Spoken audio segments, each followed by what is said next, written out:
Kita semua pasti pernah bertanya-tanya kenapa harga dari HP Xiaomi itu selalu murah. Gak cuma murah buat entry level dan mid range-nya aja, tapi untuk kelas flagship-nya sendiri masih terhitung murah. Kita ambil contoh perbandingannya ya dengan Poco X5 5G dan Galaxy A54 5G. Kedua HP ini sama-sama rilis di tahun 2023 ya, dengan umurnya itu masih lebih tua sebulan di Poco. Spesifikasi dari keduanya ini mirip lah, cuma yang jadi pembedanya di sini adalah dari segi fitur dan material yang dipakai. Ketika kita bandingkan harganya dengan spesifikasi yang mirip, Poco X5 5G ini lebih murah 89 USD ketimbang Galaxy A54 5G yang ada di harga 303 USD. Gimana? Spesifikasinya mirip kan, walaupun harganya lebih murah. Inilah keunggulan dari HP Xiaomi ya. Bisa nekan harganya jauh dari harga pasaran. Kayak dulu sempat rame di tahun 2018 dengan budget 4-5 jutaan aja kita udah bisa dapetin HP Pocophone F1 dengan Snapdragon 845, chipset Android paling kenceng saat itu. Padahal ya dengan pemakaian chipset itu semestinya harga HP-nya itu ada di angka 2 digit. Kayak Samsung Galaxy S9 Plus misalnya ya, yang waktu itu rilis dalam dua varian chipset. Yang pertama ada chipset Exynos, saya nggak hafal Exynosnya berapa, sama yang kedua ada Snapdragon 845 yang rentang harganya itu ada di 11-14 juta tergantung kapasitas memori yang dipilih. Terus gimana caranya Xiaomi bisa bikin HP dengan spek dewa tapi harganya terjangkau? Gimana? Yang pertama adalah Xiaomi selalu ambil untungnya tuh tipis. Beberapa dari kita mungkin pernah dengar konsep dagangnya orang Cina dengan cara untung sedikit asal yang beli banyak. Nah, ini diterapin sama perusahaan asal Cina itu. Seperti yang diketahui ya, Xiaomi setiap dagang HP itu ambil keuntungannya cuma di persentase 8-9% doang. Berbeda kalau kita bandingin sama kedua merek ini, Samsung dan Apple. Samsung itu sebenarnya keuntungannya masih wajar sih di 17%, tapi di sini yang paling gede ada di Apple 60%. Contohnya untuk harganya di Redmi Note 12 Pro 5G ya, ini kita genapin aja di 4.600.000. Terus Xiaomi ngambil keuntungannya kita ambilnya di angka 8% aja. Berarti itu cuma ngambil untungnya senilai 368.000 doang. Kalau dari sudut pandang orang biasa kayak kita ini ya, itu harganya masih rugi loh, karena semestinya itu HP harganya ada di 5-6 jutaan. Nah ini Xiaomi mangkas harga sampai 1 jutaan, ditambah untungnya dapetnya tipis lagi. Berkat dari itu semua ya, HP Xiaomi mana lagi sih yang nggak laku? Semuanya pasti laku, udah gitu banyak lagi yang beli jumlahnya. Sampai-sampai ya, kalau kalian semua masih ingat, pernah ada momen Redmi Note 7 itu disebut HP goib. Kok bisa gitu loh disebut HP goib? Bisa disebut kayak gitu karena keminatan konsumen yang tinggi terhadap HP-nya. Nah, kalau disebut kayak gitu, berarti ini HP sebenarnya punya spesifikasi yang bersaing, tapi harganya miring. Ya, gimana nggak goib sih? Ini HP Redmi Note 7 yang hitungannya entry level itu punya spesifikasi yang emang menggiurkan sih. Mulai dari kacanya dulu deh, kaca depan sama kaca belakang itu pakai Corning Gorilla Glass 5 loh untuk di entry level. Terus yang kedua pakai Snapdragon 660 ya, chipset mid range lah yang waktu itu benar-benar booming, tapi boomingnya dipakai di HP entry level Redmi Note 7. Terus sama yang ketiga ada di kameranya, ada dua. Yang pertama itu 48 megapiksel dan yang keduanya itu ada di 12 megapiksel. Nah, untuk paling murahnya kita bisa ambil di harga 1.999 juta dan paling tingginya itu ada di 2.999 juta. Nah, HP mana lagi coba yang pakai harga segitu dengan spesifikasi yang menggiurkan pada saat itu? Sedangkan waktu itu ada dua merek yang lagi rilis HP dengan spesifikasi yang terhitung mirip juga sama Redmi Note 7. Yaitu yang pertama ada Vivo V11 Pro dengan harga paling murahnya itu 5 juta. Terus yang kedua dengan Samsung di Galaxy A7 dengan harga paling murah 4,5 juta. Jelas di sini orang-orang langsung pada milihnya ke Redmi Note 7 sih, karena ya selisih harganya jauh loh.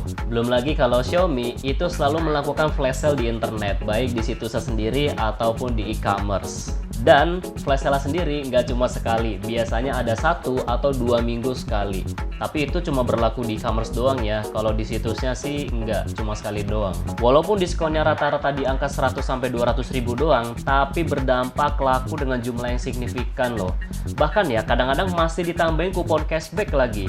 Tapi ini biasanya berlaku kalau lagi ada event spesial doang sih.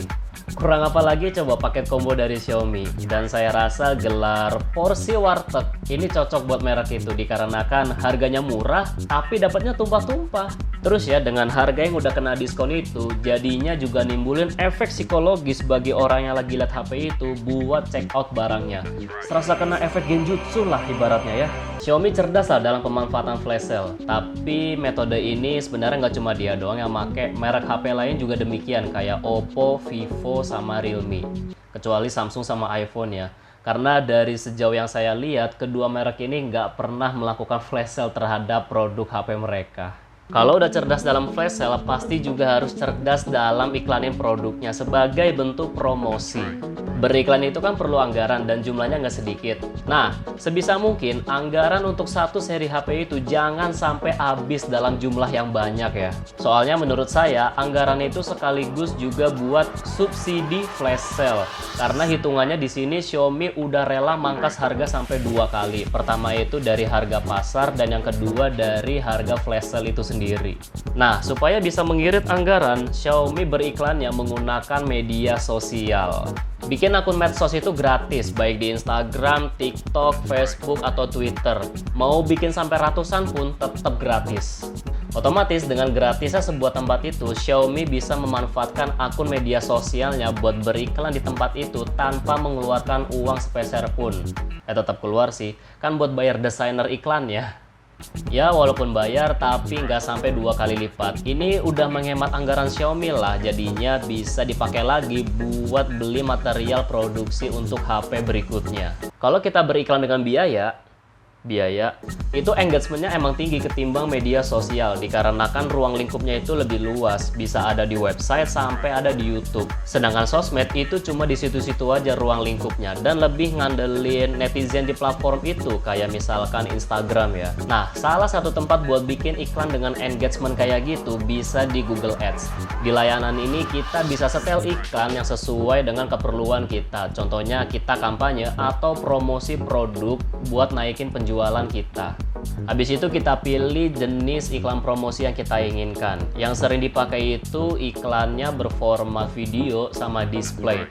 Dan 2 jenis iklan inilah yang kadang-kadang suka muncul di video YouTube sebelum videonya dimulai sama di situs yang kita kunjungin. Lakuin setelan promosi, habis itu kita atur berapa budget yang kita punya buat nampilin iklan itu. Dan harus disesuaikan juga sama durasi waktu yang udah kita atur juga. Setelah semuanya diatur, barulah iklan bisa muncul seperti yang ada di HP Xiaomi di semua modelnya ya, baik di model yang paling murah sampai yang di paling mahal pun juga ada iklannya. Asumsi saya sebenarnya Xiaomi ini tuh sadar kalau harga HP yang mereka kasih itu emang di luar pasaran dan hitungannya masih rugi walaupun yang beli itu rame. Jadi buat nutup kekurangan itu, pihaknya ambil langkah dengan cara menyisipkan iklan sebagai bentuk kompensasi dan banting harga lewat flash sale yang udah mereka lakuin. Iklannya sendiri sih emang gak langsung muncul di beranda HP ya, tapi munculnya itu di aplikasi bikinan mereka kayak file manager, terus galeri, tema, sama cleaner. Dari sejauh yang saya lihat ditambah pengalaman pakai Xiaomi Redmi 4A dulu pas saya di tahun 2000 berapa ya? 2016 deh waktu SMK. Itu Xiaomi iklannya pakai format gambar alias display ya kalau di Google Ads. Dengan biasanya itu promosinya rata-rata e-commerce sama aplikasi. Ya untungnya sih iklan yang muncul ini cuma ada di aplikasi yang jarang dipakai aja ya. Tapi walaupun kayak gitu kesannya jadi kayak ada bug nggak sih? Udah beli HP jutaan tapi masa masih ada iklan? Tapi balik lagi sih ke keputusan orang yang mau beli HP Xiaomi. Kalau merasa nggak masalah dengan iklannya, ya silakan ambil aja. Berarti HP-nya tetap worth it. Tapi kalau misalkan terganggu atau bermasalah dengan adanya iklan itu, ya mendingan jangan diambil. Mendingan cari aja merek HP lain dengan nambah selisih 1-3 jutaan buat dapetin HP dengan sistem operasi yang lebih clean.